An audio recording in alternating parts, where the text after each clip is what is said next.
తాజా 30 గత 4 ఏళ్లుగా యావత్ దేశాన్ని ఒక ఊపిన సినిమా బాహుబలి. ఇది ఏప్రిల్ 28న విడుదలవుతోంది. 2-3 వారాల పాటు ఎక్కడ చూసినా దీని గురించే చర్చ నడుస్తుంది.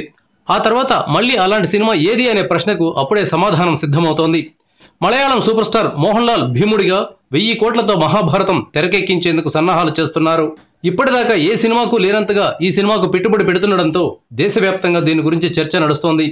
ఈ సినిమాలో మిగతా పాత్రల కోసం ప్రతి భాష నుంచి టాప్ హీరోలను తీసుకోవాలని ప్రయత్నిస్తున్నారు. కృష్ణుడిగా మహేష్ బాబు అయితే బాగుంటుందనే ఆలోచన దర్శకుడికి వచ్చిందని చెప్తున్నారు. కానీ మహేష్ ఇందుకు అంగీకారం తెలపలేదని సమాచారం. దీంతో అమీర్ ఖాన్ను ఈ పాత్ర కోసం ఎంచుకున్నట్లు తెలుస్తోంది. కృష్ణుడి పాత్ర కాకపోతే అర్జునుడి పాత్ర చేయాలని మహేష్ను కోరుతున్నట్లు సమాచారం.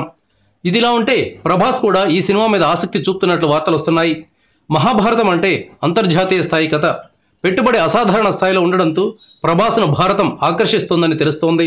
బాహుబలి తర్వాత ఆ మేనియాను కంటిన్యూ చేసేందుకు మహాభారతం ఉపయోగపడుతుందని ప్రభాస్ భావిస్తున్నట్లు సమాచారం.